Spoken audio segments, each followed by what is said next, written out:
tardes y buenas noches a todos. Mi nombre es Laura Velandia y bienvenidos a esta masterclass titulada La batalla de Vitoria, la última derrota de Napoleón en España, organizada como parte del complemento formativo del Máster en Historia Militar de INISEC y del Grupo de Investigación en Historia Militar. Nuestro compromiso con la formación rigurosa y el análisis histórico nos impulsa a ofrecer este tipo de encuentros con expertos en la materia, permitiendo que alumnos e investigadores profundicen en los acontecimientos clave que han marcado la historia bélica mundial. Hoy nos enfocamos en la Batalla de Vitoria, un evento decisivo de la Guerra de la Independencia Española y que no solo marcó el declive del dominio francés en la península, sino que también tuvo repercusiones estratégicas a nivel europeo. Hoy tenemos el privilegio de contar con la presencia de expertos en la materia y quienes nos guiarán a través de este análisis detallado y responderán a sus preguntas al final de la sesión. Para que todos los asistentes puedan aprovechar al máximo este espacio, detallaremos la metodología también que seguiremos en este evento.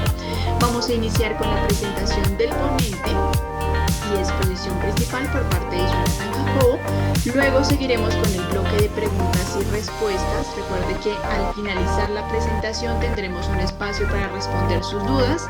Les pedimos que durante la sesión anoten sus preguntas para plantearlas al final. También habrá un espacio para que puedan escribirlo en el chat y puedan alzar la mano y poderles leer la palabra. Luego daremos cierre al evento. También les animo a revisar la información que vamos postulando en el sitio web de INISEC y registrarse en nuestros próximos eventos enfocados en historia militar, inteligencia, seguridad pública y privada, y donde todos ustedes pueden registrarse y participar. Antes de comenzar, quiero recordarles que este evento está siendo grabado y que la grabación estará disponible para todos ustedes posteriormente, junto con información sobre cómo pueden obtener el certificado de participación. Sin más preámbulos, los invito a sumergirse en este fascinante mundo de la batalla de Vitoria. Comencemos. Quiero dar inicio presentando al organizador de este evento, David de Caizal, director del área de seguridad y defensa de INISEC y director del Centro Internacional de Investigación Avanzada en Seguridad y Defensa de INISEC. Este historiador militar, experto en geoestrategia internacional y terrorismo yihadista, afiliación a proyectos de investigación en apoyo de los veteranos de las Fuerzas Armadas del Reino Unido, membresía en apoyo a la Asociación del Ejército de los Estados Unidos, AUSA, analista en geoestrategia internacional y terrorismo yihadista en Homeland Intelligence Security Israel. David, bienvenido, y la idea y la audiencia es toda tuya para iniciar con una breve inicio de presentación. Estás en mute.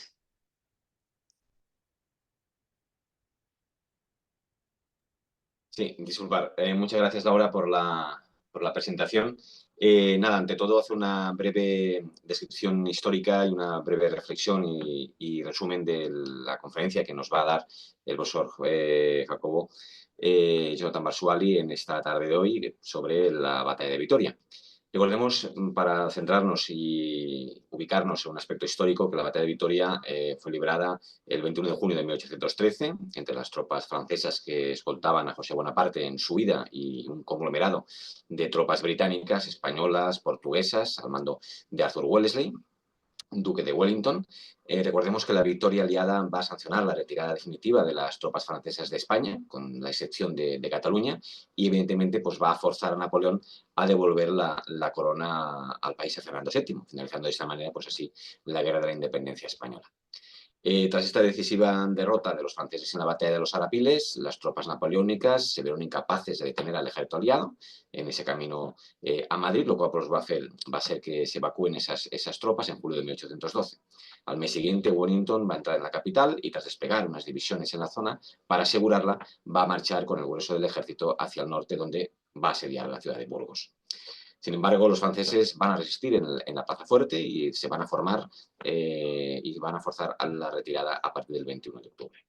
Posteriormente los aliados van a volver a abandonar Madrid para retirarse de nuevo a Salamanca y posteriormente a Ciudad Rodrigo, donde se van a reorganizar durante el invierno. Mientras tanto, las fuerzas francesas, ya gravemente mermadas y desorganizadas por la dura campaña en España, van a reducir y aún más cuando varias divisiones van a ser desplazadas de la península ibérica para cubrir dos frentes europeos debido a la desastrosa campaña de Rusia por parte de Napoleón, con lo cual, pues tras la llegada de la primavera, Wellington va a avanzar de nuevo hacia el noreste, con su flanco izquierdo cubierto por los españoles del ejército de Galicia, al mando del general Girón, y Wellington va a alcanzar el Valle del Esla el 20 de mayo de 1813. Este movimiento, que inquietó a los franceses, por lo que el mariscal Jean-Baptiste Jourdan va a retirar 58.000 hombres que había desplegado para recuperar el área entre los ríos Duero y Tajo, y los va a concentrar de nuevo en Burgos, dispuesto pues, a asegurar las comunicaciones con el sur de Francia.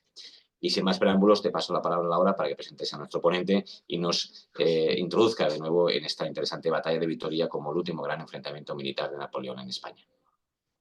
Muchas gracias, David, por tu presentación, un excelente inicio del evento. Ahora vamos a darle la bienvenida y tengo el placer de presentar a nuestro experto, Jonathan Jacobo. Él es historiador en máster en Historia de la Monarquía Hispánica e investigador predoctoral de la Universidad Complutense de Madrid. Su trabajo se centra en la identidad judía y el antisemitismo en los ejércitos franceses, además de la historia napoleónica y la Guerra de la Independencia en España. Dirige la revista de Historia Napoleónica y ha colaborado con prestigiosas instituciones y publicaciones especializadas en historia militar. Quiero darle la bienvenida a Jonathan Jacobo y te cedo la palabra para que puedas iniciar con tu ponencia. Em, Buenas tardes y buenas noches, dependiendo de dónde nos estén viendo los alumnos del INISEC. Muchas gracias, David, y muchas gracias, Laura, por vuestras amables palabras y por la presentación. Para mí hoy me resulta muy interesante impartir este seminario por dos motivos. En primer lugar, porque lo estoy haciendo desde la capital del Imperio francés, que es París, que estoy aquí en una estancia de investigación en la Escuela Superior de Estudios en Ciencias Sociales. Y en segundo lugar, porque bajo la dirección del doctor Gorka Martín Echevarría, tuve la oportunidad de estar trabajando sobre el terreno esta batalla. Entonces, la conozco bastante bien y me alegra mucho que se me haya permitido pues, dar la clase para los alumnos de INISEC. Bueno, para no excederme de tiempos, y espero que los alumnos me perdonen, yo he preparado un guión. Y bueno, la clase no va a ser solo el relato de la batalla, sino que vamos a intentar ir avanzando por zonas específicas de la batalla para que no sea una clase muy pesada, destacando algunas curiosidades que no se suelen conocer en el relato tradicional, y sobre todo vamos a ofrecer unos recursos para que los alumnos del INISEC puedan aumentar bibliografía y conocimiento bibliográfico sobre este campo de batalla, sobre esta batalla y sobre su significancia. Eh, Aunque originalmente la clase tiene un título, yo también he querido hacer este subtítulo de la batalla de Vitoria, relatos y experiencias, porque vamos a ver que para hacerlo un poco más humano voy a basarme mucho en diarios de guerra, en contraste con archivos, para que podamos ver un poco a una escala más micro las experiencias de estos soldados en la batalla de Vitoria. Pero bueno, y para empezar, pues debemos decir que el campo de batalla de Vitoria ofrece al investigador una interesante área de estudio con una gran y diversa riqueza documental. Sin embargo, también hay que destacar, para los que saben un poco más del tema, que hay una ausencia de un fondo específico que concentre todos los partes e informes de la propia batalla. Y esto, por supuesto, pues supone una dificultad evidente de cara a su estudio, así como a las múltiples versiones que se narran por parte de los testigos españoles, franceses e ingleses de aquella jornada del 21 de junio de 1813, que son tan diversas y nos ofrecen tantos contrastes. Aunque destaca en especial la abundante información que ofrecen los veteranos y memoriales anglo-españoles con respecto a las fuentes del primer imperio francés, que son menos precisas, quizás por lo que supone en el contexto global esta batalla de Vitoria. La campaña de 1813 en el norte peninsular implica, para el gran ejército imperial, como ha comentado David, uno de sus mayores fracasos logísticos y estratégicos.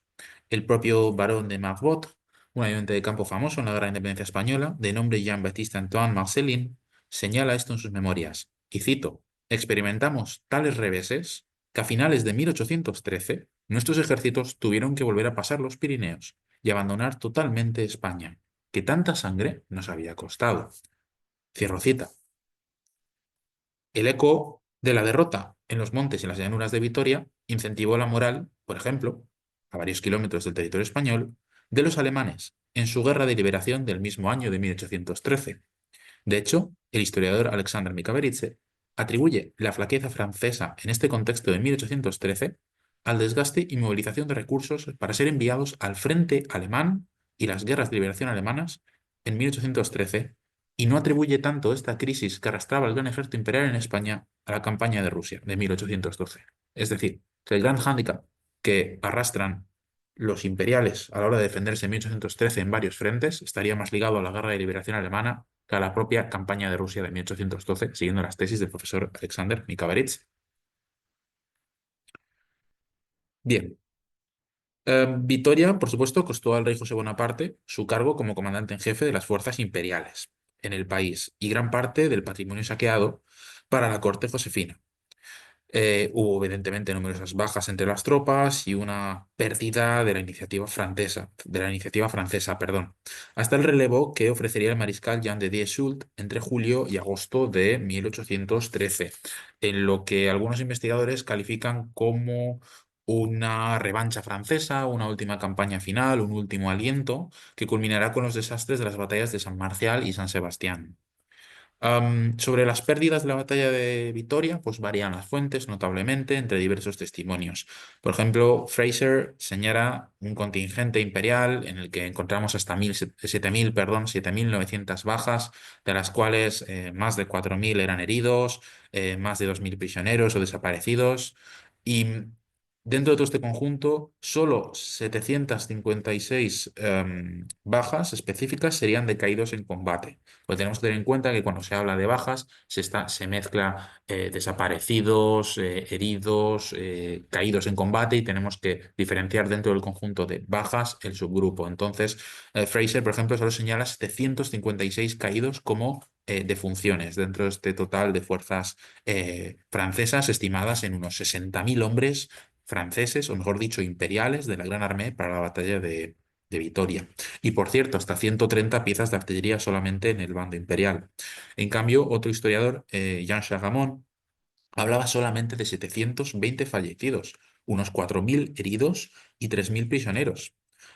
El propio mariscal Jean-Baptiste Jourdan cifró en un informe oficial sus bajas en 694 muertos, más de 4.000 heridos y más de 1.800 hombres apresados por el enemigo.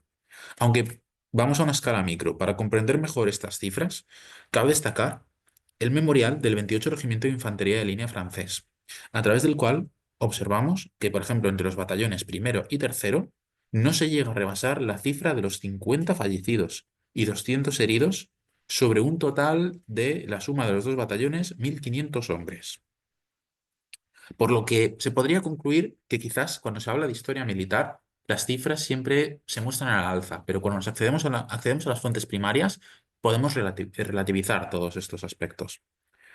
Bueno, en la batalla de Vitoria, el cuerpo de ejército francés que más daño sufrió fue el denominado como el ejército del Mediodía o del Sur, al cargo del general Honor Théodore Maximin Gassin, cuyo objetivo fue el de cubrir la línea del frente desde el río Zadorra hasta los montes de la Puebla. En lo relativo a lo material, que esto siempre llama la atención, ¿qué pasó con aquellos carruajes y bagajes en la batalla de Vitoria y el ejército imperial? Mikaberidze afirma pues, que hay una pérdida de 151 cañones imperiales de un total de 153, y que se puede encontrar hasta la captura de 400 bagajes imperiales, entre los que había cuadros, por ejemplo, de Tiziano, Murillo y Velázquez, por parte del Cuarto Ejército Español. Em, Otras fuentes más contemporáneas nos hablan de cifras menores. Por ejemplo, 108 piezas de artillería capturadas, 95 cureñas y hasta 268 carros de municiones. Las cifras varían, pero aquí queremos ofrecer esta imagen general para que ya pues, cada uno opte por la fuente que vea más fidedigna, pero nuestra obligación como historiadores es ponerlo todo en un contexto general. Bien, en el caso del ejército anglo-español, liderado por el general Wellington y compuesto por hasta 79.000 efectivos, algunos historiadores como Robertson ofrecen unas cifras desmesuradas.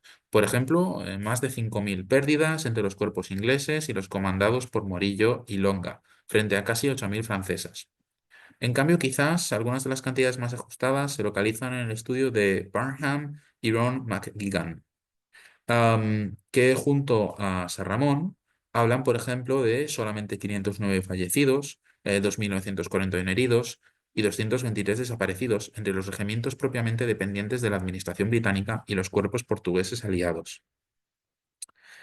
De todos los datos expuestos hasta ahora, podemos identificar, por ejemplo, que en el caso inglés, la batalla de Vitoria se trata de uno de los combates que más pérdidas mortales causaron entre sus unidades desplegadas en la península entre 1808 y 1813. Pero a pesar de ello, las bajas de Vitoria se ven claramente superadas por acciones tales como la de Albuera en 1811, donde fallecieron más de 800 hombres, o Badajoz en 1812, donde localizamos 836 fallecidos, o San Sebastián en 1813, y una terrible cifra de más de 1.200 fallecidos entre las tropas del general Wellington. Entrando sobre el terreno, cabe decir pues bueno, que el 21 de junio de 1813 las tropas imperiales se estructuraban en tres cuerpos de ejército: los ejércitos del centro, del sur y de Portugal. Y su plan original, y en su plan original aún esperaban el posible refuerzo de otros 6.000 hombres del general Maximilien Foix y los 10.000 hombres del barón Clausel. Sin embargo, solo los tres primeros combatieron. Su comandante en jefe era el rey José, como ha señalado David, el cual delegaba sus funciones en su jefe de Estado Mayor, el ya referenciado mariscal Jourdan. Suponían en su conjunto estos cuerpos de ejército tres líneas sucesivas abarcando 10 kilómetros de frente. Así describía aquella gran formación un párroco local, José de Larrea, que fue testigo de la batalla. Y él dice, y cito: los franceses, en número de 70.000 infantes y 5.000 caballos, las cifras están evidentemente hinchadas, em, con 150 cañones de varios calibres, formaron su línea de defensa desde las alturas de Subijana, por el lugar de Tres Puentes hasta los huertos. Cierro cita. Bueno, según el general Joseph Leopold Sigisbert Hugo, padre del famoso Víctor Hugo y testigo de la batalla y uno de los oficiales al mando en el ejército francés, el ejército del centro se situó bajo el mando del conde Jean-Baptiste Drouet d'Erlon, y cito, en una segunda línea y en un frente paralelo al ejército del sur de Gazán. Luego, a esto se les debe sumar el ejército de Portugal, liderado por el conde Charles de Gaulle, quien fue ubicado en el mismo río, el Zadorra, para proteger a Vitoria. El ejército francés dominaba entonces un extenso terreno desde su retaguardia, en Durana, hasta la pared natural que ofrecía el inicio de las cumbres del Monte de la Puebla, donde se ubica un desfiladero muy estrecho, tras el cual había un llano, que por otra parte muy desigual, daba a algunas alturas donde se podía situar ventajosamente tropas y artillería. En los mapas podemos ver las diferentes ubicaciones. El famoso desfiladero es lo que tenemos abajo a la izquierda, donde vemos que está la frontera del País Vasco y Castilla y León. Pues en el primer mapa de la izquierda del todo tenemos el desfiladero con un círculo señalado, muy cerca de donde pone Iglesia de San Pedro, y luego las diferentes ubicaciones que las he ido citando las pueden ver de manera más clara en la imagen tomada por satélite de la izquierda, aunque también he querido volver a remarcarlas en los diferentes planos, ¿no? Pero vamos a quedarnos con una parte fundamental de la batalla, que son los Montes de la Puebla y la parte en la que yo más me he especializado debido a los trabajos y colaboraciones en las que he estado previamente, ¿no? Que es todo ese recorrido que voy marcando con las estrellas, y vamos a quedarnos con esa zona. Bueno, en este sentido, pues se puede afirmar que el ejército francés dominaba la línea del río Zadorra y tomaba su recorrido como referente para establecer sus posiciones defensivas. Asimismo, era dueño del camino real en dirección a Francia y de la calzada de Vitoria. Jourdan contaba con el soporte de sus generales, líderes militares, veteranos y muy competentes, en palabras de Glover, que en 1987 publicó una de las mejores biografías sobre Jourdan en este último intento de gran defensa. Bueno, Como decíamos, juntos los cuerpos imperiales pues sumaban unos 60.000 hombres, con combatientes, cubriendo las localidades de Durana, Escalmendi, Betoño, las dos Gamarras, Abecucho, Arriaga, el Alto de Jundiz, Zuazo, Crispijana, el Puente de Villoda, Subijana, Zumelzo, Esquivel, etc. Entonces, los generales Erlón, Gazán y Gale debían frenar al enemigo con la esperanza de aguantar el tiempo suficiente para que los dispositivos del ejército del norte del barón Clausel acudieran en su socorro. Bien, empezamos con los primeros combates.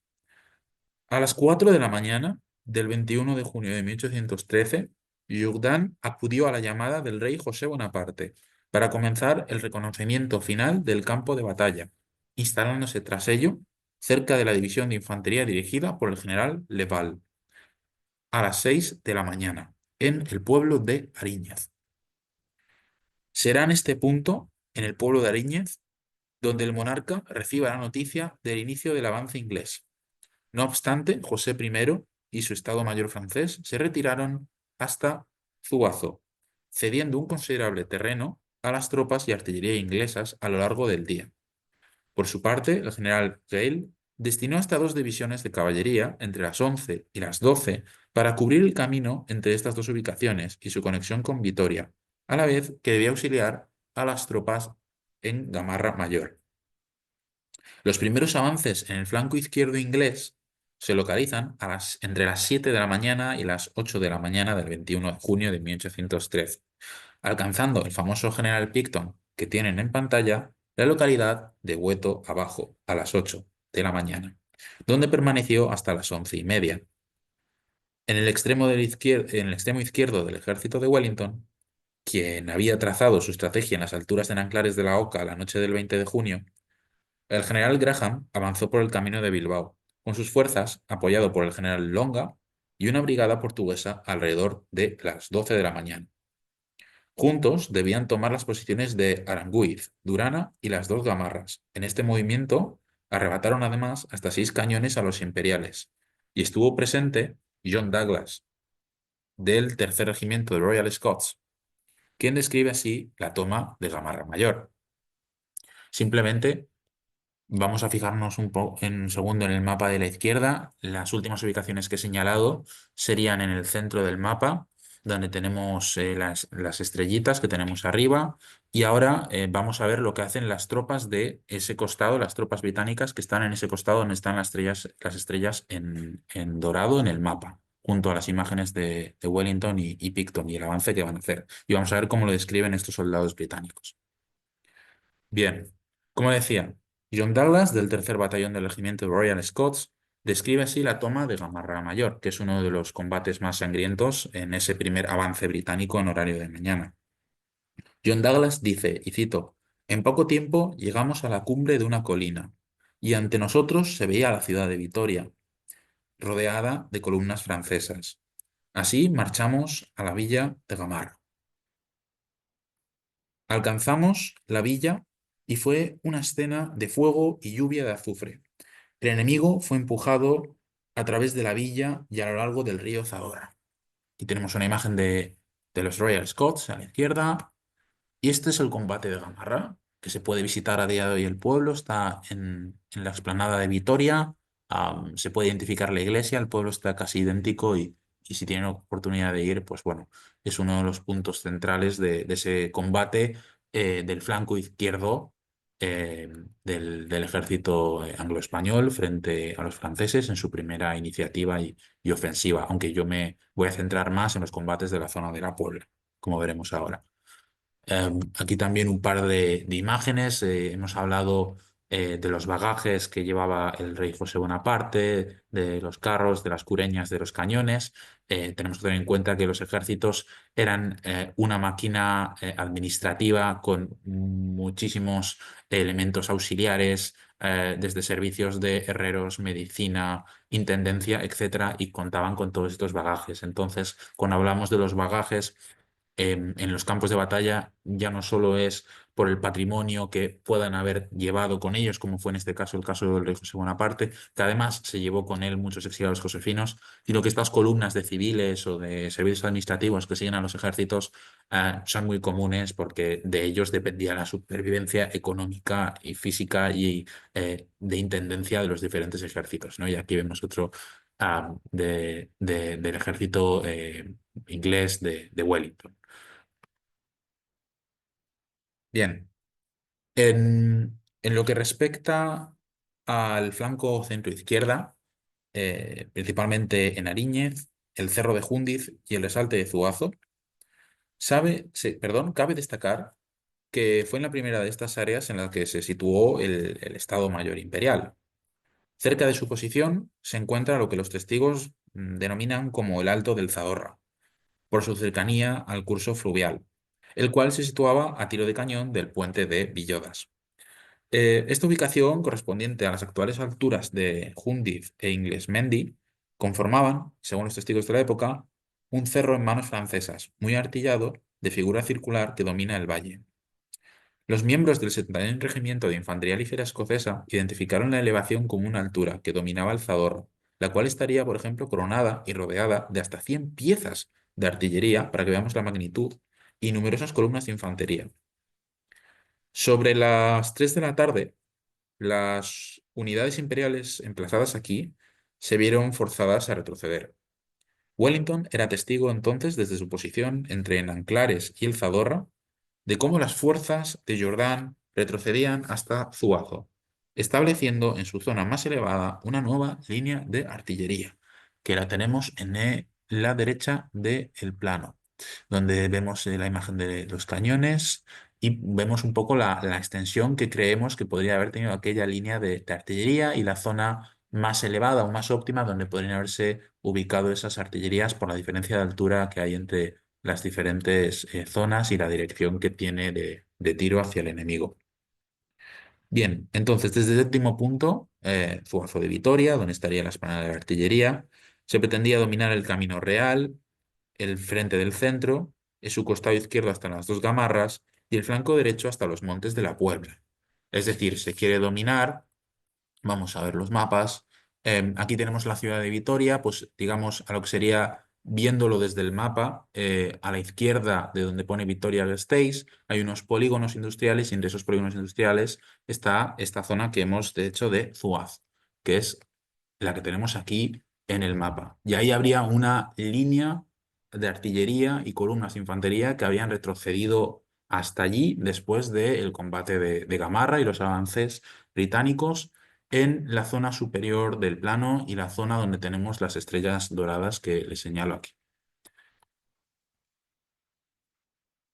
Bien, eh, vamos a pasar de... Bueno, interesante remarcar, ahora lo vamos a ver también, pero lo he dicho antes, hay muchos personajes de la literatura y de la cultura popular francesa que de algún modo están ligados a la guerra de independencia español.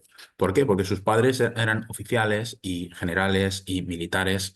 Vamos a hablar que el propio Stendhal, el famoso autor de tantas novelas y romances, que muchos conocerán, sobre todo por la obra de La Cartuja y otras tantas, fue, por ejemplo, militar en la Guerra de Independencia Española, ¿no? Y eso también le influyó a escribir lo que escribió. Pero en este caso aquí es interesante remarcar, pues, por ejemplo, el caso de Hugo, el famoso Hugo, cuyo padre, el general Leopoldo Hugo, pues estuvo al servicio de José Bonaparte y ahí tienen a la familia Hugo, con el hermano mayor incluso de Hugo en el cuadro de la izquierda, aunque por supuesto Hugo no tomó parte, como es evidente por las fechas, en la Guerra de Independencia Española, pero es interesante tener en cuenta que su padre fue uno de los grandes generales del ejército de José Bonaparte.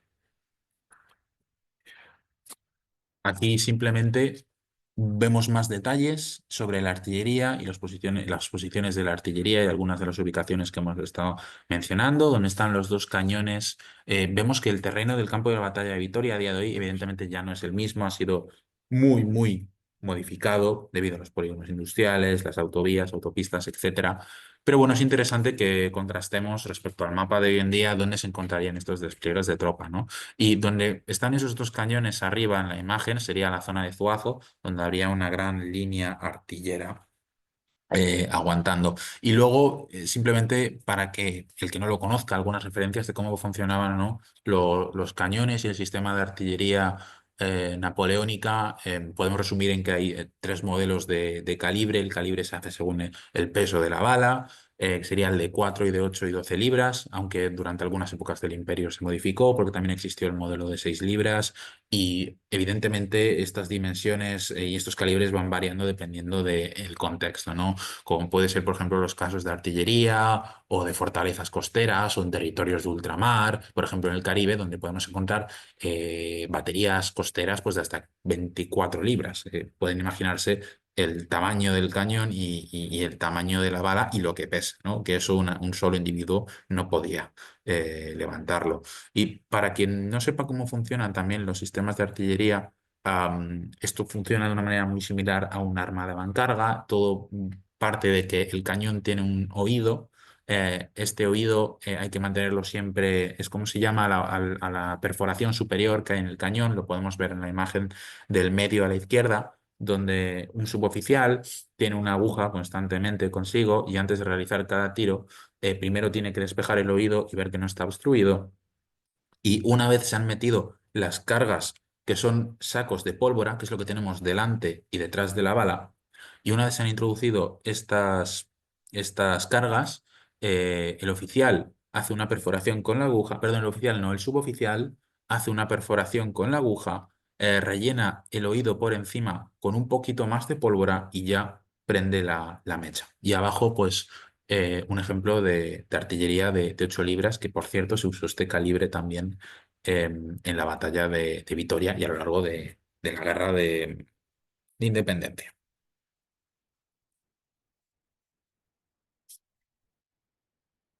Bien. Em, Por supuesto, los mandos aliados, pues bueno, estaban posicionando sus baterías alrededor de Jundiz, que es toda la zona que habría frente a la zona de Zuazo.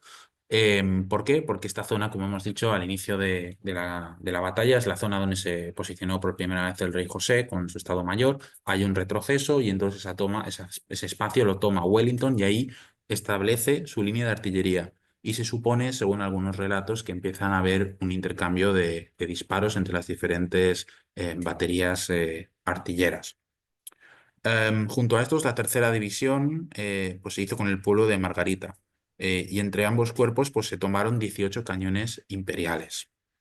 El general Hugo, quien sobre las 3 de la tarde identifica una situación que pues, poco a poco, recordemos, Hugo, el padre del famoso autor, Hugo, podría convertirse, pues bueno, él identifica que sobre las 3:30 de la tarde hay una situación de crisis donde se empieza a perder esta línea defensiva de artillería em, y él pues establece que habría que hacerla retroceder un poco más, pero bueno, aquí se establece un conjunto de hasta 35 baterías que es un poco lo que comenta Hugo aquí en su cita, ¿no? Que la vamos a leer.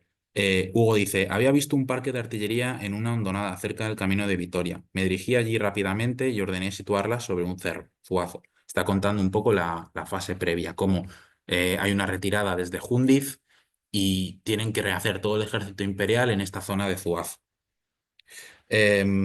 Sí, que dominaba la posición del Conderlón y muy próximas a sus líneas. Dicha batería, formada por 35 cañones, pronto comenzó a vomitar, es cita textual, comenzó a vomitar la muerte sobre las casacas rojas que estaban a su alcance. Enfrió el vigor, enfrió el vigor de su ataque y les impidió cortar la división de Leval, el general francés, al que su movimiento forzaba a replegarse. Bien. Este relato, pues bueno, muestra un gran parecido con el ofrecido, por ejemplo, con el mariscal Jourdan, con una ligera diferencia, y es en la cantidad de piezas que compondrían esta famosa batería de Zuazo. El propio general Jourdan lo que dice, pues bueno, en una situación igualmente crítica, se dio una orden al general Gazan e igualmente al conde de Erlon de retroceder hasta la posición de Zuazo. Con él llevó a su Estado Mayor y hasta 45 bocas de fuego, es decir, cañones. Aquí es interesante cómo contrastan entre ellos los relatos, porque incluso muchas veces los propios informes militares en los servicios históricos de la defensa de diferentes países o en los archivos nacionales, muchas veces los datos están modificados, principalmente tanto por motivos políticos como por motivos de intereses dentro del generalato, como para no mostrar que hay una gran pérdida o sobre todo para no recibir una gran reprimenda por parte de los cargos superiores a estos oficiales que hacen los informes. Entonces, en este sentido, a veces hay que tener un poco en cuenta que los informes no son literales y los relatos colectivos tampoco, pero para nosotros es importante ponerlos todos en contraste. Bien. Seguimos avanzando entonces. Las poblaciones inmediatas, por ejemplo, a los Montes de la Puebla, que, insisto, es la zona inferior del mapa, Subijana de Álava, Tumelzu, Esquivel, etcétera, fueron atacadas principalmente por el cuerpo del general inglés, el vizconde Rowland Hill, junto con algunos de los hombres del conde de Amarante, al cargo de las fuerzas portuguesas de ese flanco, y el general Pablo Morillo, el famoso general Pablo Morillo, responsable de la primera división del cuarto ejército español, que también tomó parte en la batalla y que vemos en pantalla al propio general Pablo Morillo. Bien, al amanecer del 21 de junio de 1813, Morillo seguía la ruta del curso del río Bayas, alcanzando con sus hombres la Puebla de Arganzón alrededor de las 7:30. El recorrido yo lo he marcado abajo a la izquierda, en la esquina de abajo a la izquierda del mapa, donde pone la Puebla de Arganzón, todas esas cruces que van subiendo, es el recorrido que creemos, porque insisto, ahí se ha construido un túnel, se ha construido una autovía, el terreno está modificado y es muy difícil saber, pero lo que podemos hacer es contrastar los diarios con los mapas y ese podría haber sido una de las zonas de recorrido óptimas para el combate y del recorrido de Morillo con sus aliados portugueses e ingleses. Bien, Gil y Morillo se presentaron en el Valle del Bayás a las 8:30, que es ese desfiladero donde pone Iglesia de San Pedro, donde estaría la I de iglesia, y hay una cruz justo a la izquierda ahí. Ahí está este famoso Valle del Bayás, este gran desfiladero del que hablan las fuentes, un desfiladero muy estrecho que daba acceso a Subijana de Álava y a las llanuras de Vitoria. Aquí Gil se mantuvo estático, esperando que las brigadas españolas subieran a lo alto de la primera cresta de los montes de la Puebla y eliminasen a los tiradores enemigos. En este sentido, se puede afirmar que las primeras unidades en entrar en combate en aquella jornada por ese flanco fueron los regimientos españoles. Bien, a las 11 de la mañana, Gil tomaba la decisión de marchar sobre Subijana de Álava, que es la zona que tenemos con la estrella. Y también van a ver, creo que no lo he comentado antes, en varios de los mapas pongo una pequeña leyenda arriba a la izquierda para que identificamos qué son esos rectángulos y cuáles son esos movimientos de tropas, ¿no? Entonces ahí ponemos esa columna de infantería que representaría a las tropas francesas en su posicionamiento defensivo en los montes de la Puebla.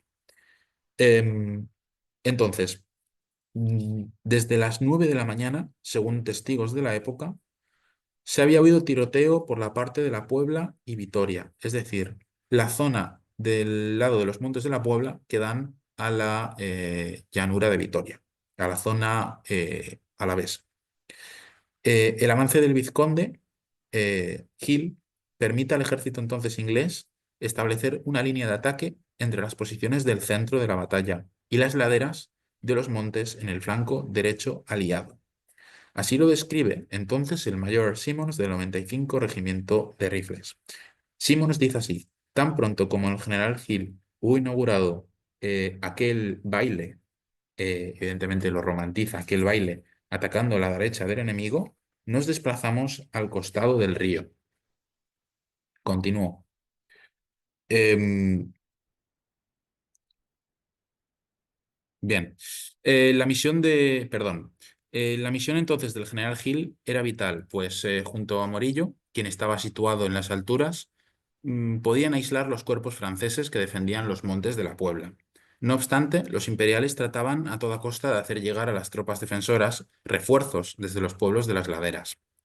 El Gran Frente Aliado ya estaba fuertemente estructurado sobre las 12:30 de la mañana, a lo que los imperiales respondieron reforzando las baterías de Jundiz, con otras escalonadas en posiciones diversas que se extendían hasta Zumelzu, que es las fases que hemos comentado antes.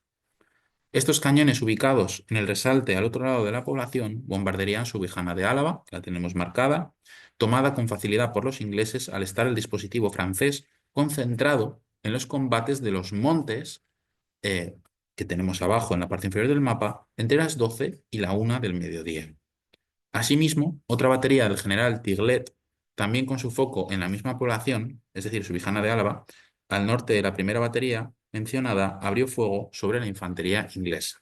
Vemos que hay constantes avances y retrocesos, y con eso también las propias baterías se van avanzando y retrocediendo, dependiendo los pueblos que se toman, ¿no? Y evidentemente es una batalla que ambos flancos están conectados para no dejar al descubierto ninguno de los flancos. O sea, aunque el combate en los Montes de la Puebla, como ahora veremos más adelante en las diapositivas, que es algo espectacular de ver, fue a gran altura y no llegaban a estar completamente aisladas las operaciones entre los terrenos de la llanura alavesa y los combates en los picos o en los altos de los montes de la Puebla.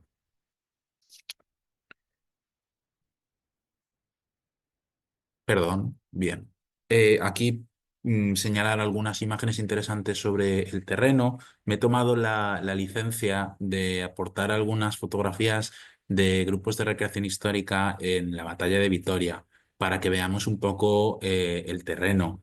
Estas fotos están tomadas desde la llanura alavesa, es decir, desde la zona contraria a los Montes de la Puebla, es decir, si se ve el cursor en mi pantalla, aquí tenemos los montes de la Puebla y entonces estas fotos están tomadas desde este frente de aquí, donde sería esta zona. Y es muy interesante, aquí podemos ver cómo sería en las zonas con mayor dificultad, cómo tropas especializadas en infantería ligera imperiales en 1813 podrían combatir en esa explanada alavesa. Y de hecho, por ejemplo, los montes que tenemos aquí arriba a la derecha son estos montes de la Puebla, ¿no? Entonces podemos ver que, para empezar, no fue una batalla en un terreno fácil y sobre todo fue una batalla, vamos a decir, relativamente larga, porque si es verdad que las primeras operaciones de combate empiezan sobre las 7:30, 8, 9 de la mañana, pero los movimientos y el desplazar a las tropas, aquello empezó a las 4 de la mañana, ¿no? Entonces, imagínense el terreno, las diferentes operaciones, la coordinación, vaya, que realmente era algo arduo y no era para nada, pero para nada fácil. Aquí tenemos otra vez de fondo los montes de la Puebla, también otra vez desde la misma perspectiva, para que podamos ver de qué estamos hablando, ¿no? Bien, vamos a quedarnos aquí de momento. Entonces, a la 1 del mediodía, los hombres del general Gil, pues como decíamos, se establecían en Subijana de Álava, a pesar de los constantes ataques. En la acción, pues se destacaron los regimientos 55 y 58 de línea imperiales, quienes trataron de arrebatar el pueblo a los atacantes con hasta 2 cargas frontales. El avance sobre Zumelzu, que es la zona de artillería que hemos señalado en las diapositivas anteriores, y Subijana de Álava, que la tenemos marcada en el mapa, fue lo que permitió a las restantes divisiones aliadas hacerse con los montes de Inglesmendi y Jundiz en la llanura alavesa, ya que con el ataque de Gil, el flanco izquierdo francés quedaba separado del centro de las fuerzas del mariscal Jourdan. Bien. Em, entonces, vamos a retroceder otra vez a la perspectiva francesa y el combate desde la perspectiva francesa en los Montes de la Puebla, que vuelvo a remarcar en la flecha que tenemos en la parte inferior de la pantalla. Pero antes de seguir, también un poco he intentado poner en las diapositivas, y lo habrán estado viendo, no soldados por poner simplemente soldados y que ustedes vean el tipo de soldado, no. He intentado señalar el tipo concreto de soldado que estuvo combatiendo en esas ubicaciones y que tenemos registradas que ese tipo de compañías y unidades eran los que luchaban, ¿no? Y aquí simplemente por comentar, aunque esto puede que se comentara ya en el pasado seminario de Wellington, al que seguramente acudieron los alumnos del INISEC, los regimientos de la Gran Armée, en líneas generales, se pueden diferenciar en dos tipologías, aunque insisto, estoy generalizando demasiado y para el que sea un gran conocedor de este tema se podría ir más allá. Pero hay dos tipos de regimientos básicos: el de línea, que tiene tres tipologías de combatientes: el fusilero, el granadero y el voltiller, es decir, literalmente el saltador, o dentro de los regimientos de línea, los que se especializan en combates ligeros o para situaciones de combate en formación dispersa. Y luego tenemos, dentro de los propios regimientos de ligera, porque insisto, son dos categorías, regimientos de línea y regimientos de ligera, pues en los regimientos de ligera tenemos otras tres categorías que, si nos fijamos, son los homólogos de las categorías de los regimientos de línea. Me explico. Tenemos, en la línea tenemos, como hemos dicho, los fusileros, los granaderos y los voltillers.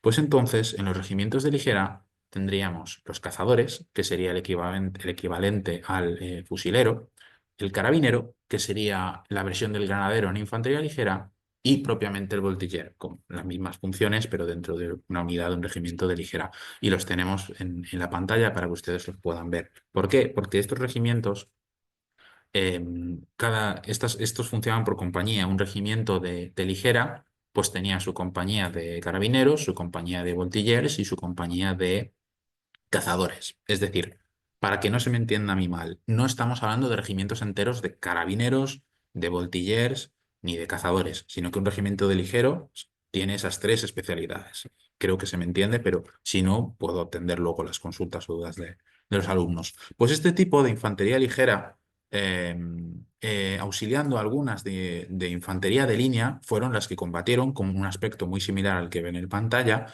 en los montes de la Puebla, ¿no?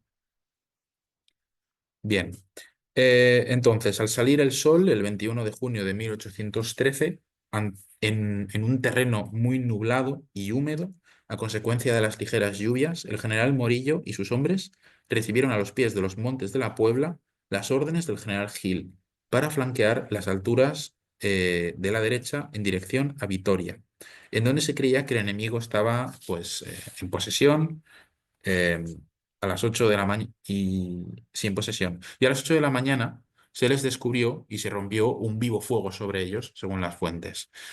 A las 8:30 de la mañana los regimientos españoles ya subían por una zona cercana al valle que hemos señalado antes, en el extremo izquierdo donde está la flecha que señala estos montes de la Puebla.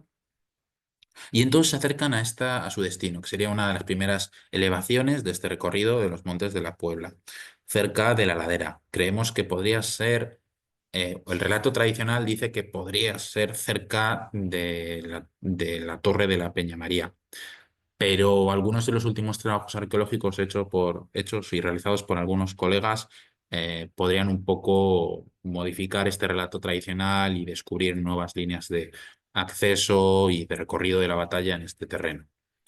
Bueno, entonces vemos que se procedió a las primeras ráfagas de disparos entre los infantes del 12 Regimiento de Infantería Ligera francés, por eso les he puesto estos tipos de infante en la pantalla, del general Gazan, y los soldados de Pablo Morillo. Los imperiales, el ejército imperial, recibía entonces el auxilio del general Jean-Pierre Maganzan, quien traía consigo al 45 Regimiento de Línea y el resto de compañías en reserva del 12 Regimiento de Infantería Ligera. En la defensa de los montes, el mayor Thibault, y el jefe de batallón Berle, el capitán Daité y los subtenientes Berniche y Blanchard y Lahoud resultarían heridos. Por su parte, los tenientes Lepine y Percot caerían en combate, todos ellos miembros del 12 de Ligeros. Estamos viendo que no siempre es muy común en estos combates que caigan los oficiales, y aquí estamos viendo subtenientes, tenientes, capitanes, cargos mayores del Estado Mayor del regimiento cayendo. Esto nos habla, cuantos más oficiales y mandos caen en un combate de estas características, nos ayuda a comprender la intensidad del combate.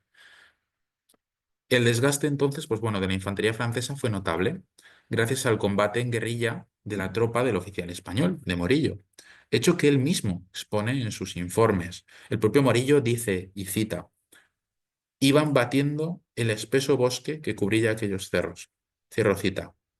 El párroco Larrea, que hemos citado al inicio de mi exposición, a no mucha distancia de los disparos, describió también el combate, afirmando, y cito, que el valeroso Morillo subió a tomar las alturas de Subijana, por la parte de la Puebla de Arganzón, sufriendo muchas descargas de las emboscadas de aquellos cerros, contestando igualmente al fuego.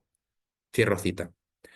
Bien, desde el frente central se podía divisar entonces las humaredas que producían los fusiles de chispa de los montes de la Puebla, y en el límite de la pared rocosa a gran altura se podía ver cómo las tropas francesas se iban replegando gradualmente. Jourdan nos explica en su informe, y lo voy a traducir, que el enemigo estaba constantemente en fuerza superior y sobre las alturas ganando terreno y produciendo un fuego prolongado y constante de sus, y dice, tiradores, lo que nos hace comprender que se estaba combatiendo en infantería ligera. Bien, esto último, por supuesto, inquietaba al dispositivo imperial, que comenzaba a ver cómo sus tropas retrocedían en el flanco izquierdo. El propio mariscal francés se lamentaba, y esto es una cita textual también de su informe, haber perdido un tiempo tan precioso y valioso en combatir en la montaña. Cierro cita. Ya que la conexión entre las defensas imperiales resultaba irregular y poco coordinada. Tras una retirada francesa, a otra altura que dominaba la primera de donde acababan de ser arrojados, el general español tomó la iniciativa, avanzando de la manera más rápida que le era posible entre las cumbres arboladas. Pero la infantería francesa logró, y cito, tomarla otra vez. Cierro cita. Sin embargo, las guerrillas recuperaron los altos hasta que sus enemigos les cargaron incluso por una tercera vez, y cito, con fuerzas triplicadas a las mías, dice el propio Morillo. Y sigue. Me obligaron a volver sobre mi primera posición, que defendían valerosamente los ingleses y los portugueses, protegiendo mi retaguardia. Es decir, que en el contexto de estar combatiendo donde señalo en el cursor por estas laderas, es decir, por las alturas de Subijana, pero en la zona de las montañas, en algún momento se retrocede, se avanza, se retrocede y se vuelve a avanzar. Por lo que estamos viendo cargas de infantería a la bayoneta masivas que, siguiendo las tesis del profesor Fernando Quesada Sanz, célebre arqueólogo en historia militar, se solían tratar de evitar porque eran las que más bajas daban en contraste con las armas de fuego, que solían fallar más. Esto nos quiere decir que hablamos de un combate muy intenso en el que se han perdido muchos mandos del Estado Mayor del batallón y que se ven desesperados y tienen que recurrir a las cargas de bayoneta en un terreno que luego verán por las fotos, no es nada fácil de cargar a la bayoneta. Aquí, en la foto de la izquierda, van a ver lo que son los montes de la Puebla, ¿no? La altura y, bueno, desde la foto está tomada desde las explanadas. En este caso están tomadas desde el lado contrario, no desde la llanura de Vitoria, sino desde la zona del condado de Treviño. Pero imagínense subir hasta ahí arriba con cuerpos de ejército y combatir, ¿no? O sea que no es nada fácil y sobre todo al verlo así lo podemos ver fuera del mapa y es un poco más realista de entender el combate. Y luego los dos grandes picos desde los que veremos ahora en las siguientes diapositivas, porque lo vamos a mencionar, pero quédense con los nombres de Zaldiaran y de Busto, porque son dos de las zonas principales de montaña en las que se combate, divididas entre sí por un pequeño valle y una pequeña bajada, una ladera que diferencia entre ambos picos y que hace incluso difícil avanzar de una a la otra, ¿no? Bueno, entonces, definir con exactitud pues, las cumbres de las que las tropas aliadas se replegaron y retomaron en numerosas ocasiones en aquella mañana, y sobre todo en las primeras etapas del combate, es una tarea realmente ardua y que realmente a día de hoy aún habría que definir aún más, con más estudios arqueológicos y más estudios documentales, estos movimientos de tropa. Pero bueno, sin embargo, se puede precisar que el sexto regimiento de cazadores portugueses y los escoceses del 50, del 71 ligero escocés y del 92 escocés, además de una sección auxiliar del 60 regimiento inglés, actuaron como retaguardia a la llamada del general Morillo en su avance a través de los montes de la Puebla. Entonces, como decíamos, las cargas a la bayoneta fueron continuas y en numerosas etapas de las cumbres. La infantería aliada se mantenía en completo silencio a la caza de sus víctimas francesas. Quedémonos con este dato. Una peculiar descripción de una de estas cargas puede ser la del sacerdote de Berosteguieta, que es el famoso párroco Larrea que hemos estado citando. Dice el párroco, mandó Morillo entrar a bayoneta calada, sufriendo una descarga de toda la línea de tiro de Perdigón sin que produjese más efecto que 2 heridos. Bueno, esto es un poco extraño, pero sí es verdad que la efectividad de las armas en este momento era muy menor y en zonas de combate y teniendo en cuenta la desviación de las balas, podrían haber pocas bajas, pero no solamente 2, evidentemente. Bueno, a las 11 de la mañana el Estado Mayor francés, conocedor de la situación en las cumbres, pues daba orden al general Vilat de marchar al Alto y al castillo de Zaldiaran. Van a ver que las ubicaciones que les voy citando las tienen marcadas en el mapa, con los regimientos del 63, del 64 y del 95 de línea, además del 27 de infantería ligera, con el objeto de establecer un muro de contención imperial frente al avance de los anglo-españoles y portugueses en estas colinas. Bien, Vilat abandonará su posición en Aríñez con este propósito, tomando entre Zumelzu y Esquivel una ruta que los pudiera conducir junto a 5 cañones a la cima de Zaldiaran, que tienen en el mapa. La gran mayoría de relatos apuntan a que, pues bueno, y cito, según testimonios, fueron guiados por un paisano falaz, un local de Vitoria, y sinistramente por el camino de Esquivel, que aunque al principio parece ancho, finaliza en una emboscada a la espalda de Zaldiaran. Luego verán que es un terreno muy abrupto, muy incómodo de subir sin casi caminos. Y para subir con unidades de 1.500 o 2.500 o 1.000 hombres, pues es algo un poco dificultoso. Bien, asimismo, pues los restos del antiguo castillo se encontraban pues rodeados por un atolladero y un precipicio, por lo que es evidente que nunca llegó una batería imperial a esa zona, o por lo menos no tenemos constancia, y algunos diarios de guerra lo corroboran. Bien, permanecerían detrás, pues entonces a las 11 de la mañana, perdón, a las 11 de la mañana los regimientos escoceses se ponían en marcha y permanecen detrás de la columna de Hill, cuando ésta aún cruzaba pues, por el desfiladero, hasta recibir la orden de ascender a las llanuras. Un veterano del 71 ligero escocés nos da una información pues, muy interesante que si me permiten, y porque veo que aún tenemos tiempo, pues voy a citar. Dice, observamos una gran columna española. Se nos dio pues entonces las órdenes de cepillar nuestros mecanismos de martillo, engrasarlos y examinar nuestras piedras de sílex de los mosquetes. Subimos hacia adelante la colina. El fuego era ahora realmente intenso. Vamos a detenernos brevemente en lo que nos ha contado el soldado, que parece una tontería, pero hemos estado mencionando a lo largo de la exposición que estas armas fallaban mucho. Tanto es así que cada soldado de infantería tenía un pequeño kit. Esto era así en todos los ejércitos de la época, un pequeño kit, un pequeño set, un conjunto de piezas con una especie, vamos a decir, de destornillador y herramienta, unos cepillos para limpiar los desperfectos del sistema del martillo, ya que iba acumulando restos de pólvora y se podía atascar y además acumulaba mucha grasa y había que limpiarlo.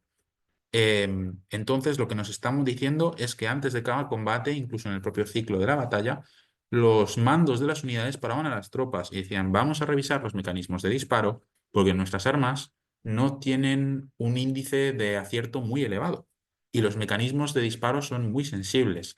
Entonces, lo que se hacía era que revisaban el sistema del martillo, en el cual estaba la piedra de sílex, y al chocar contra la cazoleta, aquello producía una chispa que se introducía en el oído del arma y eso hacía disparar el fusil, ¿no? Ya sea el Brown Bess o el Charleville 1777 o el que fuere. Es un mecanismo de seguridad y de preparación antes de cada combate o durante las propias batallas que se solía hacer pues, en los combates de esta época. Pero es muy interesante que antes de un combate eh, tan dificultoso y con tantas bajas, pues este veterano del 71 ligero escocés nos dice bueno, antes de entrar en combate nos dieron la orden, ¿no? Y tenemos esto por escrito. Bien, entonces entre las 12:30 y la 1:30 de la tarde, Vilat relevó a los hombres de Maranzán que habían estado defendiendo los montes de la Puebla y la zona de Zaldiaran, que tenemos en la derecha en el mapa. Y ahí podemos ver un poco que he señalado también el movimiento que creemos más o menos que podrían haber hecho o por qué flancos habrían accedido a la zona de Zaldiaran y su defensa, ¿no? Vemos cómo avanza la columna imperial y luego toma posiciones delante y pues la tratan de defender. Em, entonces, una vez superadas pues las alturas paralelas a Subijana, entre San Miguel y Busto, las fuentes inglesas resultan pues un poco abstractas y con poca información precisa, a excepción de que pues en determinadas descripciones se hace una evidente referencia al viejo castillo de Cealdiaran, con su gran pared natural y rocosa y la exagerada inclinación del terreno a su alrededor. Muchas de estas cimas tienen torreones o tienen construcciones que suelen ser del periodo medieval. Y es evidente cómo a lo largo de diferentes años, generaciones y civilizaciones, ya no solo aquí, sino a lo largo de la historia, como es evidente, las zonas de picos en alturas y las zonas elevadas se usan para sistemas defensivos o de reconocimiento. Y en su momento, pues se cree que habría algún resto de construcción medieval que a día de hoy pues, se ha perdido, lamentablemente. Bien, pues entonces en algún punto entre las cercanías de Busto, que es desde donde tenemos tomada esta foto, y el intento de la toma del pico de Zaldiaran, que es la zona frontal, fallecería, para que vean la intensidad de los combates, el teniente coronel Henry Cadogan. Abajo a la derecha del PowerPoint hay una representación contemporánea de pues, la supuesta muerte de Cadogan dirigiendo a los ligeros y a los de línea de los regimientos escoceses. Bien, entonces, en sus memorias, el Usar Woodbury, en cambio, pues bueno, ubica este suceso en Zaldiaran. Y él dice, la acción se recrudeció y el enemigo fue arrojado de la parte dominante de sus posiciones. Rebasada su derecha, se tomó el castillo de Zaldiaran y allí fue mortalmente alcanzado el coronel Cadogan y herido el general Morillo. Llega a estar herido el propio general Morillo, es decir, están teniendo muchas dificultades en el avance y hay una gran intensidad en el combate. Bien, en cambio, pues para el capitán Patterson del 50 Regimiento de Infantería de Línea Inglés, este hecho, la muerte de Cadogan, sucedería mucho antes de alcanzar un espacio desde el que se tuviera una vista clara de un promontorio alto y rocoso.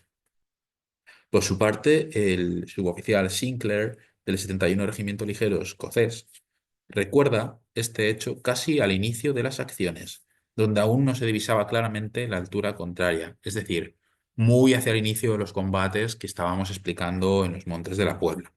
Pero bueno, independientemente de dónde se desvaneciera el oficial escocés, es evidente que el avance entre Busto y Zaldiaran supone una de las etapas de mayor tensión en los combates de los montes de la Puebla, pues dos oficiales superiores aliados resultan heridos y uno de ellos falleció en combate.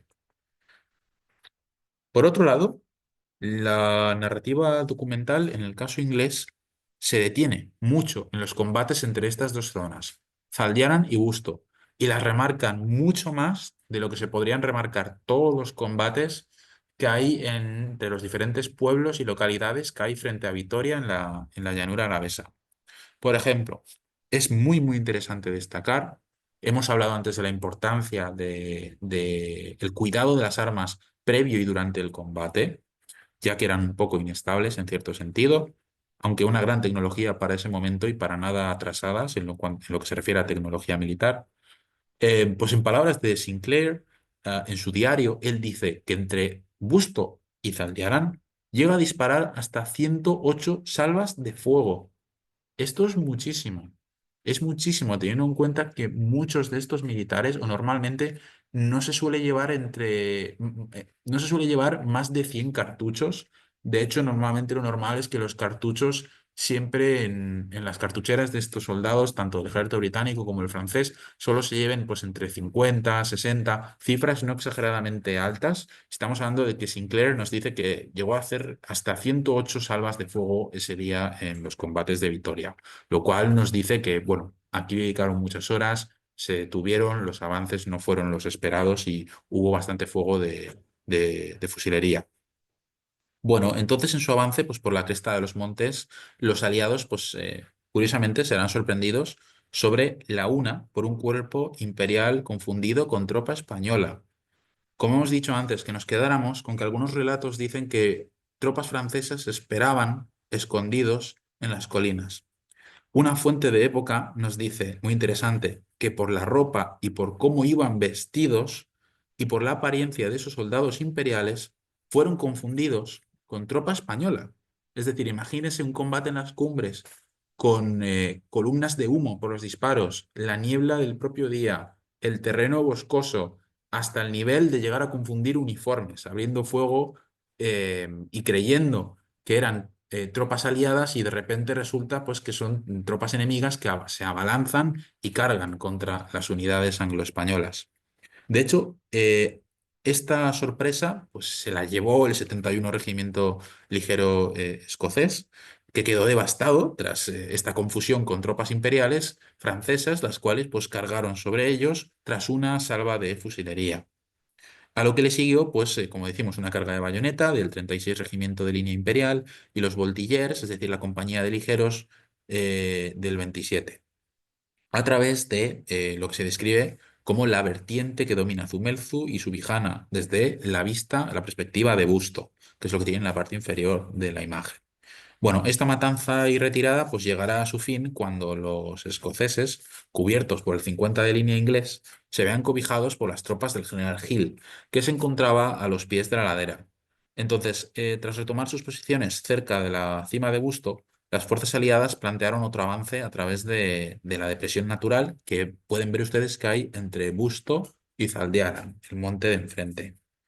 Eh, las fuentes nos dicen que los franceses se encontraban en la colina y en la altura contraria, es decir, esto es una fuente que está escrita desde la perspectiva que estamos viendo nosotros, desde Busto, mirando hasta hacia Aldearan, y nos dice que los franceses estaban y se les veía en esa parte donde pone Zaldiaran, en esa colina superior, enfrente, y que, pues bueno, las órdenes que tenían los propios anglo-españoles era de mantener las alturas de Zaldiaran y cuando pudieran, armas al hombro y cargar contra esa zona frontal, de Zaldiaran.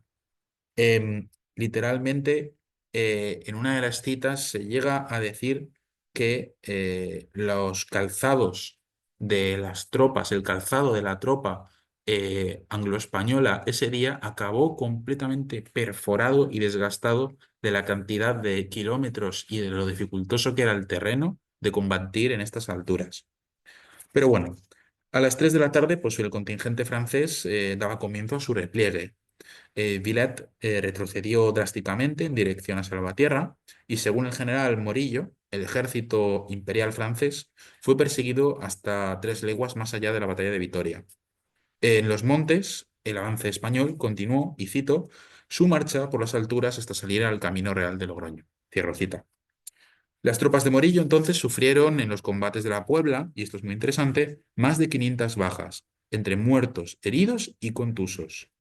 La brigada escocesa hasta 530, sumando fallecidos, heridos y prisioneros o desaparecidos. A Morillo, cabe destacar, los combates en las alturas de la Puebla le valieron su ascenso a mariscal a primeros de julio de 1813. Por otro lado, las tropas aliadas, en el centro de la batalla, no debilitaron a la renovada defensa francesa de Zuazo hasta más tarde de las 4 de la tarde. Entre las 5 y las 6 de la tarde se inició entonces la retirada general imperial. Al finalizar el repliegue, el mariscal Jourdan pronunció unas palabras entre los miembros de su Estado Mayor, recopiladas en el estudio de Glover, que les recomiendo, titulado The True Patriot, Jordan, publicado en 1987. Y estas palabras dejan un poco entrever lo que pensaba Jourdan de esa fatal batalla y de ese día, y sobre si se debía haber realmente presentado batalla o no. Jourdan le dice a su Estado Mayor: bien, caballeros, ustedes deseaban tener una batalla y parece ser que hemos sido derrotados. Con esto voy a finalizar mi exposición. Ya ven que lo que he pretendido es más que un relato completamente lineal de la batalla, es ir mencionando algunas de las fases y algunas de sus curiosidades y centrarnos en algunos de sus participantes y sus perspectivas. No quiero finalizar, con el permiso de David y Laura, sin recomendarles pues que consulten otras fuentes y principalmente por mi parte, y si me lo permiten, saben que en 2022 publiqué este trabajo, El Ejército Napoleónico, que lo pueden encontrar en Internet y en bibliotecas universitarias, en general en todas las grandes plataformas. Y luego, aparte, nosotros editamos desde la Asociación Madrileña de Estudios Napoleónicos la revista Historia Napoleónica, que es completamente gratuita, accesible en online. De hecho, hace un par de días se acaba de publicar ya otro volumen más, y ahí van a encontrar historia militar, historia social, historia política y muchos detalles muy interesantes de las guerras napoleónicas. Así un poco entre amigos, la foto del fondo soy yo trabajando en esos montes que acabamos de hablar, en un proyecto que dirigió el doctor Gorka Martín Echevarría, uno de los mayores expertos de historia militar y arqueología que hay en nuestro país. Así que bueno, muchísimas gracias por vuestra atención. Muchísimas gracias, Jonathan Jacob, por esa valiosa exposición. Ha sido realmente magnífica la ponencia y estoy seguro de que muchos aquí les ha fascinado también. Ahora vamos a abrir el espacio para las preguntas. Recuerden que pueden escribirlas en el chat o levantar la mano si desean participar. Vamos a iniciar con algunas preguntas que tienen algunos de los participantes que han escrito durante la ponencia. Vamos con una primera por parte de Antonio, que dice lo siguiente: ¿podemos afirmar que la derrota francesa en la batalla de Victoria va a forzar a Napoleón a devolver la corona de España a Fernando VII? Em, Bien, al inicio de mi exposición yo comentaba que quizás gran parte de lo que es la caída de la Gran Armée en España no debería de vincularse específicamente a, a lo que sería la batalla de Vitoria. Sí es verdad que es un gran punto, e insisto, quizás somos solo una minoría de colegas los que pensamos esto, pero quizás tenemos que pensar que después de Vitoria viene San Marcial, viene San Sebastián, vienen otras batallas que, como ya he dicho, tanto entre tropas imperiales como entre tropas anglo-españolas, las cifras son muchísimo superiores. De hecho, cuando Napoleón se entera de la cuestión de Vitoria y reorganiza el Estado Mayor Imperial en España y pone también un poco como castigo a José Bonaparte al mando a otros generales y mariscales del contexto y la situación, y a él pues le quita completamente cualquier responsabilidad.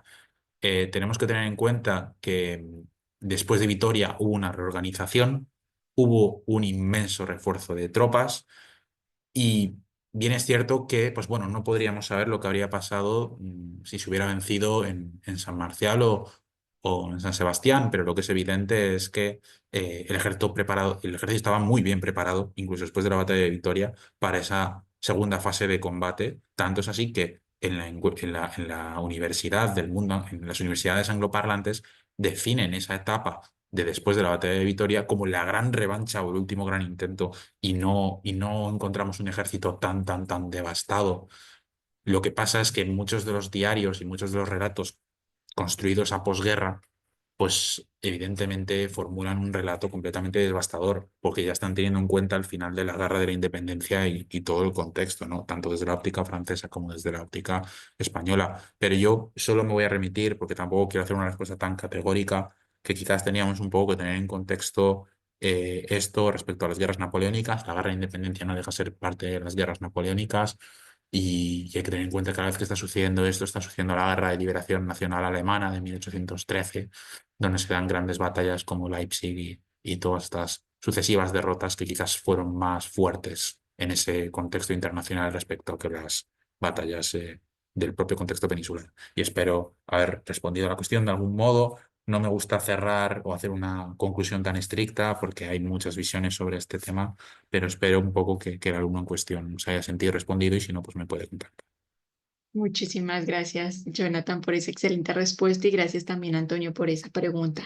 Vamos con una siguiente pregunta por parte de los asistentes. David, tenemos una por parte de alguno de los alumnos. Sí, exacto, Laura. La siguiente pregunta sería la siguiente. ¿Se tiene constancia de varias mujeres que fueron protagonistas de haber luchado en la batalla de Vitoria? ¿Cuáles fueron esas heroínas que combatieron contra Napoleón? Bien, esto es muy interesante porque hay muchos estudios sobre lo que hacía la mujer en la guerra de independencia o los diferentes colectivos de mujeres dependiendo de sus estatus sociales. De hecho, para un breve paréntesis, nosotros tenemos un número temático en la revista de Historia Napoleónica, publicado hace un par de años también en Internet. Es un dossier entero dedicado a la mujer en las guerras napoleónicas. Y ahí se pueden ver cosas muy buenas, como un estudio sobre qué hacen las mujeres en el asedio de Gerona, por ejemplo. Bien, las mujeres principalmente a los ejércitos están ligadas en cuestiones de administración, de intendencia y de comercio. Y también en lazos familiares. Hay una serie de patentes y permisos legales que permitían a las mujeres seguir a los ejércitos. Pero, evidentemente, con contadas excepciones, no batallar dentro de los regimientos per se. Sin embargo, yo en este caso no lo puedo afirmar con certeza porque no soy un experto en la biografía de esta individua que voy a citar, pero se sabe que hay una tal María Martina que se travestió y se puso uniforme militar español y se cree que pudo haber tomado parte, por ejemplo, en la batalla de Vitoria. Pero yo esto evidentemente no lo sé con seguridad porque es una figura que no he estudiado, ¿no? Pero existe este mito o esta narración popular. Sin embargo, sí que es interesante que en la batalla de Vitoria hubo una serie de cantineras españolas sirviendo en el ejército anglo-español, más concretamente en los regimientos ingleses, de línea ingleses. Y esto viene explicado muy bien en un libro que se titula perdón, se titula sí, tres mujeres en Waterloo, la cara menos conocida de la batalla que decidió el destino de Europa. Porque, bueno, evidentemente se centra en la batalla de Waterloo. El libro fue publicado en 2014, si yo no me equivoco. Es una transcripción de tres mujeres, una de ellas, una española que bueno, fueron testigos de todo aquello que sucedió en Vitoria, de lo que sucedió en la fase final de la guerra, y luego pues esta mujer cuenta cómo ella se acaba casando con un soldado inglés y bueno, ella es testigo de Waterloo y es testigo de todo lo que pasa después de las guerras napoleónicas a nivel europeo y sería muy interesante pues que la persona en cuestión interesada en este tema consulte este libro, ¿no? Le repito el título, Tres mujeres en Waterloo, la cara menos conocida de la batalla que decidió el destino de Europa, para quien esté interesado. Muy bien, muchas gracias por la respuesta muy Gracias. interesante. Ahora vamos con una siguiente pregunta por parte de nuestros asistentes y menciona lo siguiente. Aparte de las fuerzas inglesas presentes en la batalla de Vitoria, ¿hubo algún otro regimiento o unidad aliada que participara también en dicha batalla? Sí, o sea, la cuestión era dentro del ejército aliado, ¿verdad? He oído bien, del ejército aliado, sí. Sí.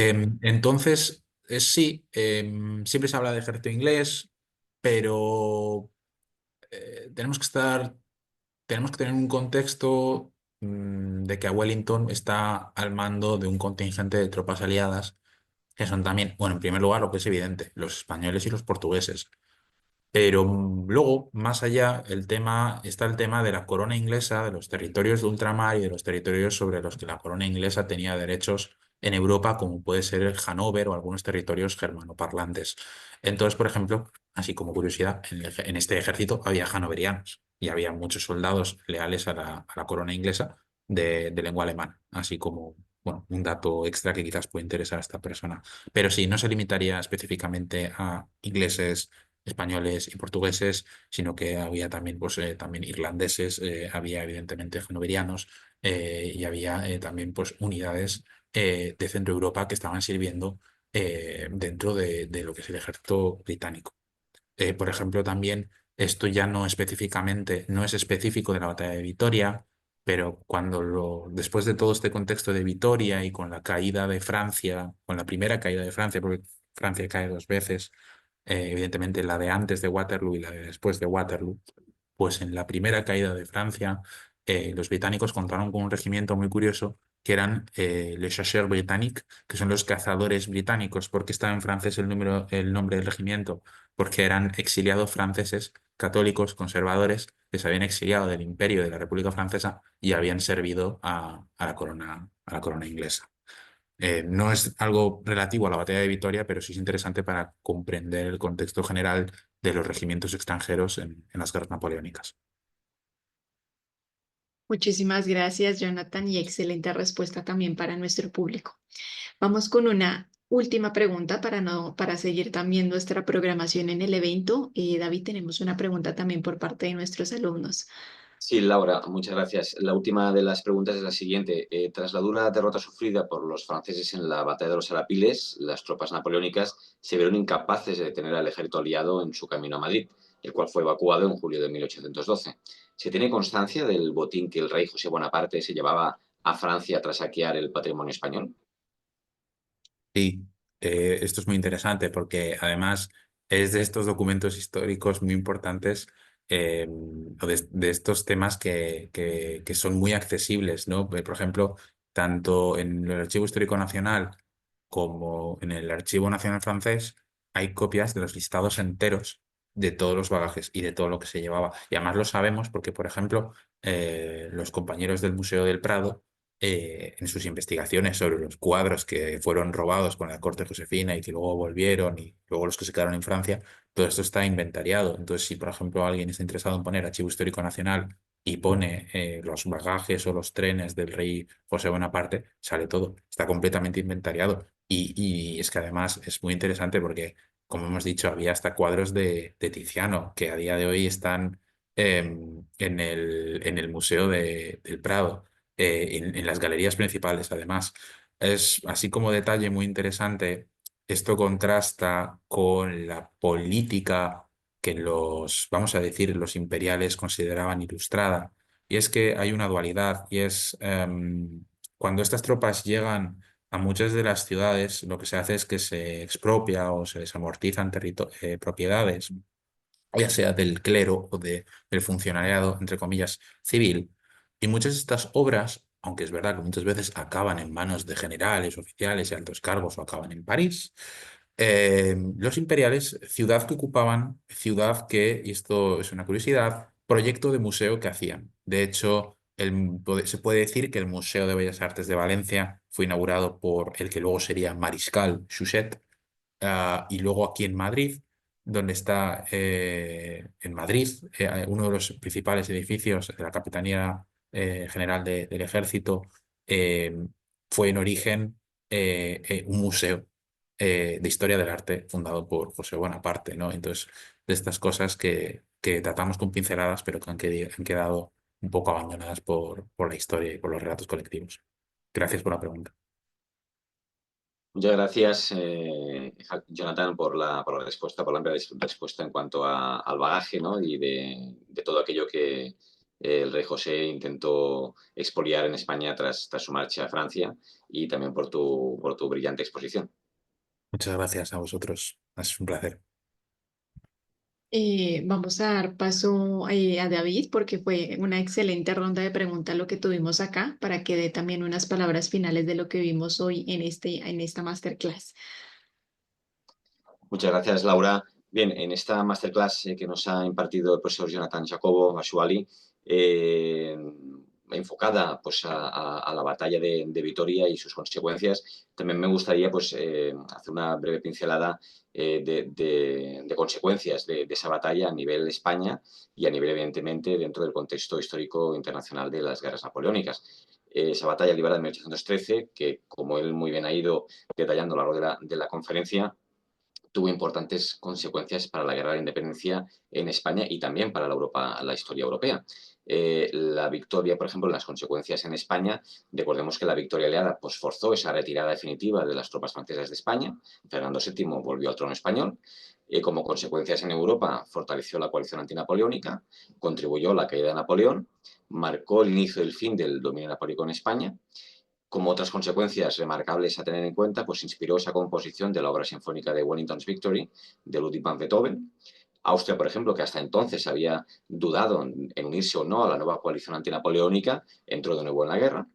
Y como dato final, pues bueno, lo que él también ha ido muy bien detallando a lo largo de la intervención, pues esa victoria aliada que fue un duro golpe para los napoleónicos. Los franceses sufrieron más de 10.000 bajas entre muertos, heridos y prisioneros, y los aliados capturaron hasta 143 cañones, ¿no? Con lo cual nos detalla pues una batalla de importantes consecuencias tanto para el devenir de la historia de España bajo la gira de las tropas imperiales y también pues como consecuencia final de la derrota de Napoleón en España y lo que luego pues llegaría a ser evidentemente ya la caída del Imperio Napoleónico con la batalla de Waterloo, ¿no?